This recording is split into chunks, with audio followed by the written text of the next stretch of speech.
Okay, kids, listen up. Willie, is that gum or poison in your mouth? It's gum, spit it out. Now, Principal Itkin informs me we've got a little dress code problem here. Namely, your T-shirts. So why don't we just take a look at these inappropriate things you're saying with your wardrobe, huh? Like, the Humpty Dance, you know? Bartman. Well, that's Bart Simpson. I don't know. To me, say what you will, but to me, Bart has it all over that little brown-nosed Mickey Mouse. Yeah? Iowa Hawkeyes. Well, that's Hayden Fry. That man walks on water. Let's see, KLF, Metallica, Homie the Clown. Yo, yeah. Yeah. Well, call me crazy, but I don't see anything so inappropriate. So what do you think? Are we going to listen to that sour-faced, virtually untouched old maid of a principal? No! I thought you'd see that, so I came up with this little idea. I call it the Otis Drexell Velcro T-shirt emblem. So you can wear this proudly in the classroom or in the hallways, but if you see Miss Itkin, so you just peel it off like this. Huh? I don't know. To me, I don't know how you guys feel about it, but I'd say these things are worth about, $5 a piece. And for $10, you get two.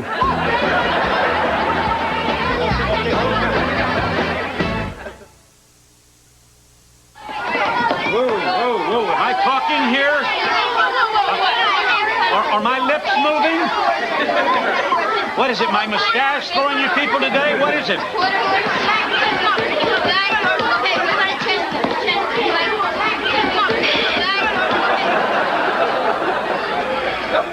Thank you.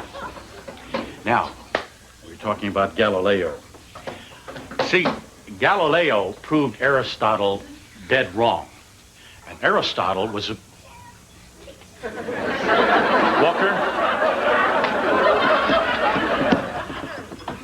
Walker, what is the one thing I will not tolerate in this classroom? Opening the blinds in the morning when you're hungover? See everything? No, Buzz, what's up with that? Why you want to take my jam box? For the same reason they take Ted Kennedy's car keys, okay? Yo, we need to rap. Because in this nation, confiscation is a denigration of my whole generation. Yeah. Thank you very much, LL Albino J. Now, please return to your seat. Okay? So, you see, Galileo proved that two objects, different weights, will fall at the same speed. Do you understand that? No. No, but it's true. In fact, what he did is he climbed up to the top of the Leaning Tower of Pisa, and he had two different weights, a little one and a big one, and he dropped them at the same time. They hit the ground at the same time, okay? That doesn't make it for you? Mr. Drexell, we're kids. We're easily duped. What if you did it with a grape and a lemon? Well, that's the point, Nicole. See, it wouldn't make any difference if it was a Clydesdale and Principal Itkin. No, that would be two horses, wouldn't it? You just don't understand, do you? I'll tell you what, Stuart and Ronald, why don't you come up here a second, okay? I want you guys to stand up here on the desk, okay? Now, be careful. Now, first of all, we got to accept one thing, okay? These are two entirely different masses, correct? Oh, yeah. I mean, Stuart is one donut away from affecting the tide. And Ronald here gets winded walking through a shag carpet. Do we agree on that? Oh, yeah. Fair enough. Now, I'm going to say 1, 2, 3, jump. And you jump, okay? But watch, they will hit the floor at exactly the same time, okay? Ready? 1, 2, 3, jump. What did I say? Exactly the same time, just like I said. You also said that stuff in your thermos was coffee. Never mind that, Willie. The point. Where was I? Rambling incoherently. You know, when you graduate from the 5th grade, I'm going to take you out and buy you a beer. I'll be too young. 26 is too young? By the way, they pay you to teach, right? When they start paying me to learn, you might notice a difference. Really? You and I have a little problem, don't we? You can't seem to drive me completely nuts, and I can't seem to blast you into outer space.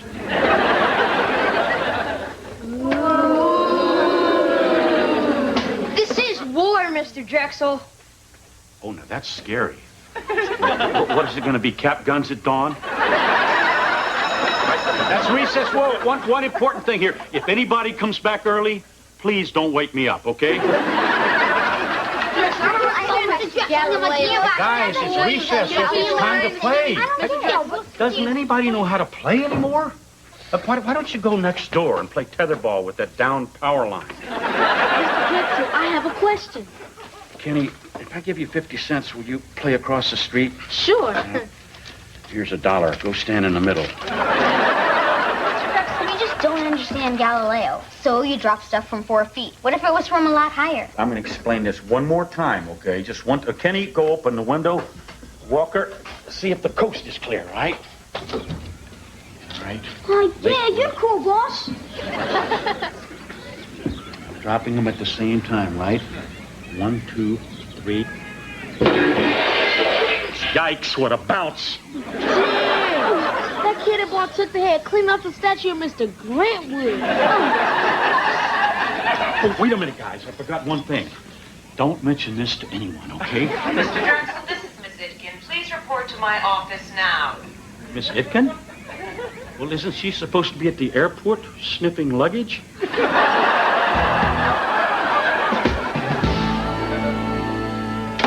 what you've done to our school's namesake, Mr. Isaac Grantwood, an agricultural giant. Oh, come on. He invented the manure spreader. Yes, I found a mechanical way to do what you do organically. This is your folder, Mr. Drexell. Do you know what I see here? I don't see a teacher. I see a dishonest, misanthropic, hedonistic drifter who failed at business and somehow crawled out of a sewer grate into my school to preach his amoral poison to 20 impressionable children. That's what I see here. And you know what I see here? I see the makings of a really fine, handsome ladies' wrestling coach. You've built up quite a little rap sheet since you've been with us. Failure to comply to the rules and enforce them, chronic tardiness, discourtesy to fellow staff members, pinching the student teachers. Only the women. I have some startling complaints from the students. One in particular. Oh, Willie Trancas, I suppose. Well, I've got a little theory about him, okay? Did you remember the kid that Mia Farrow had at the end of Rosemary's Baby? Huh? The one with the funny eyes? Willie says you give him a detention every night. How can you keep a child sitting at his desk until 6 o'clock in an empty classroom for 2 months? Handcuffs. You are an unredeemable lowlife. But I have the cure for you, Mr. Drexell. I've waited with some desperation for this date. The date when I can give you the first and hopefully last of your class evaluations. Board Chairman Pierce and I will be coming to your... Board Chairman Pierce? This is serious, then, huh? You have no idea how serious. He and I will be observing your class tomorrow, and we will take everything into account, especially your students' behavior. Well, that's not fair, Miss Itkin. I mean, those kids have not been the same ever since that Milli Vanilli thing. You know that. Miss Itkin. Yes? I wasn't going to tell you this. What is it, the truth? They say that I'm severely ill. They say that I've got what killed the great Will Rogers. A plane crash? Have a nice day, Mr. Drexell.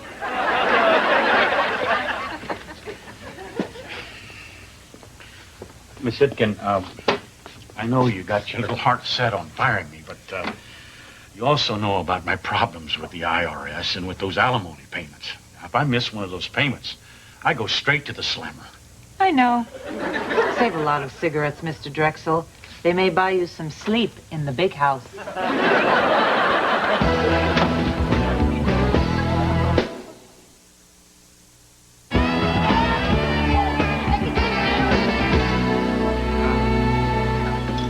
Guys, I need your help. All right, Mr. Drexell, but I only have 75 cents. No, Kenny, it's not money this time. The thing is...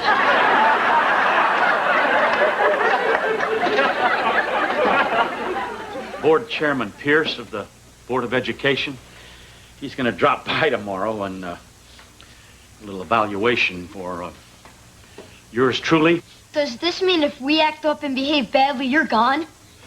Possible, Willie. Very possible, but I'd like to think of a more pleasant alternative, and I need your help here, okay? I was thinking, if it's okay with you guys, maybe tomorrow when he's here, you could sit at your desks like something like, like this. Mm-hmm. Or something like, mm-hmm. Make a little noise. Mm-hmm. Or maybe, every now and then go. No, don't laugh. Don't laugh, guys. Okay, I'm serious. But Mr. Drexell, you told us we should laugh right in the face of anybody who wants to turn us into mindless followers. Well, forget that, okay, Nicole? What I'm talking about is keeping your mouths shut and doing everything I say. And then we won't talk about anything we don't know about, okay? Like the gravity thing, all right? We'll just talk about what we're real secure on. You know what I mean? Oh, we don't even know if we can behave that way anymore, Mr. Drexell. You may have taught us too well. Guys, this is about as close to pleading as I've ever come in my life outside a courtroom. See, I'm just a simple guy. I'm just a school teacher.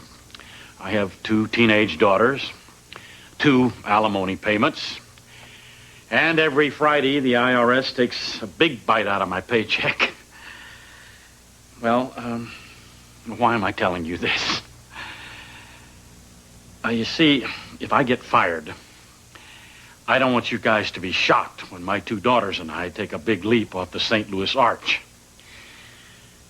Well, at least now we know you'll all hit the ground at the same time. What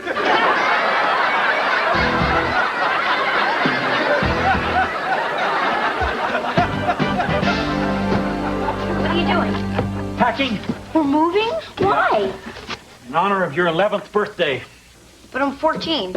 Not according to this bus ticket. He'll be here any minute. What's going on? Well, I would hope a few more clothes. My Lord, honey, your mother was wearing more than that when you were conceived. Are we moving again? Yeah. Come on, Daddy, I like it here. I just got a new boyfriend. Honey, don't worry about boys, okay? There's an Air Force base at Rantoul, okay? Yes. I just called him. I've got an interview tomorrow. It's for like a promotion. I'll be teaching the 6th grade. No more walking kids to the bathroom. It'll be great. Daddy, we can't keep on running away from our problems. Honey, you're not listening. We're taking the bus. And we're not going to give our problems our forwarding address. Those idiots in the IRS probably don't even know how to spell Rantoul. It's Principal Itkin. Is she giving you trouble? I only call Miss Itkin she in the same sense that I call a battleship she. Daddy, what did she do to you? Well, guys, I didn't want to burden you with this. It's that school evaluation thing, and it shouldn't have to be this tough. It's just that class of mine. They act like a pack of wolves. I just asked them to pretend and go along and act like they were real students, act like I was a real teacher for one day, and they wouldn't do it. Well, I'm tired of going from place to place and having nothing to say about it.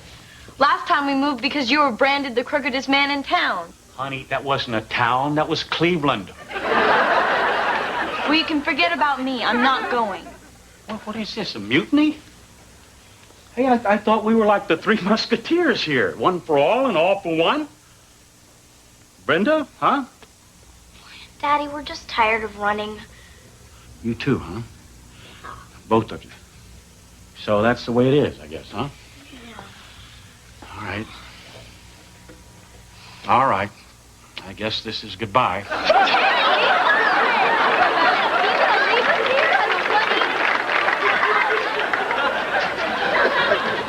I don't even know what I'm saying. It's just... All right, we'll stay. Daddy, you're the best. Yeah, and Mom said that you'd never change. Yeah, she also said the gardener was just her bridge partner. Speaking of change, you change now, okay?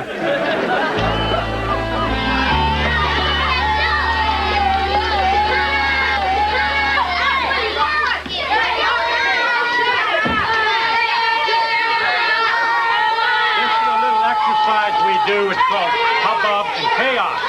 Hubbub and chaos. We do this from time to time. All right, quiet. I said quiet. Yesterday, I think we were talking about the serial subtraction.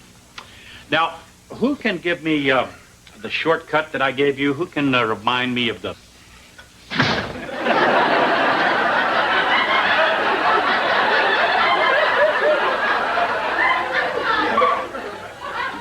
Holy hopping snot. Language, please. These are children. Who do you think I learned it from? Hey, Kenny. Mr. Drexell, what you said is the quickest solution to serial subtraction is to add all the negatives, then subtract the sum from the first number. That's right, Kenneth. Walker? If the sum of the bottom numbers is larger than the first number, doesn't it make that answer negative, Mr. Drexell, sir?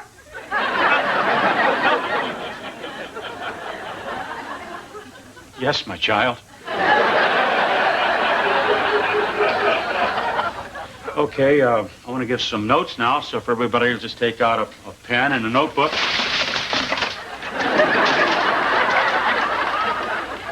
What are you looking for, Mr. Drexell? Rod Serling and that big blinking eyeball.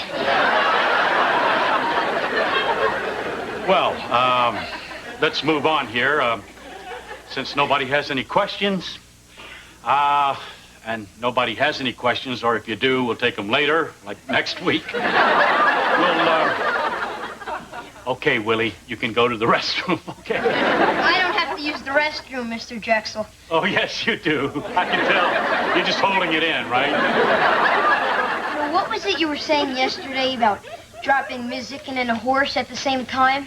Well, I think you got that wrong there. See if this doesn't sound a little more familiar. It wasn't a horse. It was a small, miniature, baby little pony.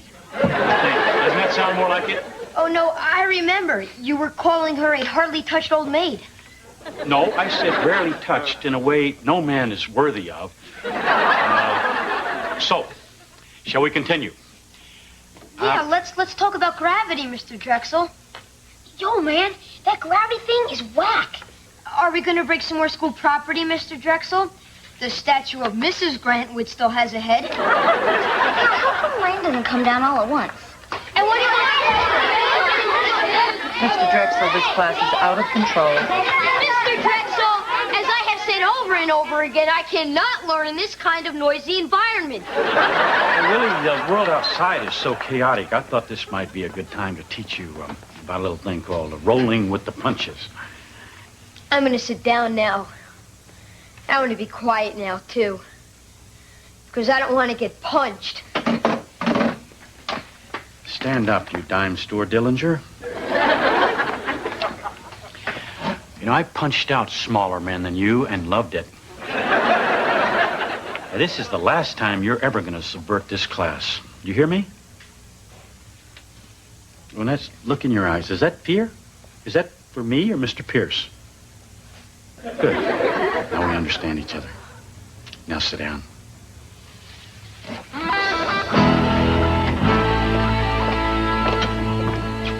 Well, you almost disappointed me today, but when that class fell apart and Willie Trankus acted up, your true colors oozed to the surface. Ooh, then you take a critical stance toward my teaching technique.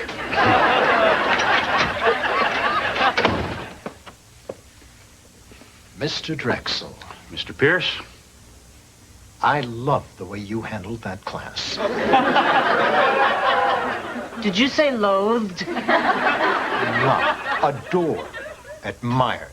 But it was a madhouse. The chaos, the curiosity, the intelligence, the give and take. Well, I think you're 100% right, sir. I think he's right. I think he's got an embolism. Children questioning gravity. But what about the way he handled Willie Trancas? You're right, Miss Itkin. That was quite upsetting. Thank you.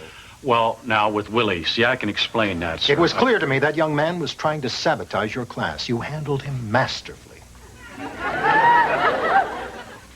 Just doing my job. And quite well, I might add. I want to thank you for inspiring me as to what our profession could be.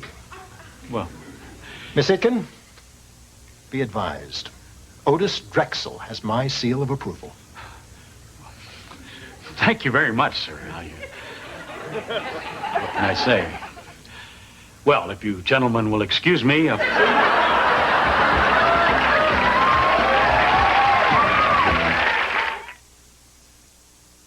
What in the world made you guys behave so well today? Because, Mr. Drexel, you make the day more interesting. And we think all teachers are basically jerks. But now, we'll own you for the rest of the year. Bye, Mr. Drexel. See you later, Mr. Bye-bye, Drexel. sweetheart. You wanted to see me, Mr. Drexel? Yeah, Willie, yeah. I was just going over your Iowa Basic Skills test. You happen to have the highest score of any student I've ever taught. And yet you present yourself like a snot-nosed little desk wart. I just want to tell you that those days are over, pal. Mr. Drexel, I just want to say that no matter what happens, I'm going to make your life miserable. Willie, do you want to make me miserable? You graduate from the 5th grade, graduate from college, have a good life. That will make me miserable. We're out of here. Oh, by the way, Willie, why don't we take my Mustang, you take your bike, and we'll go outside and have a good old-fashioned game of chicken.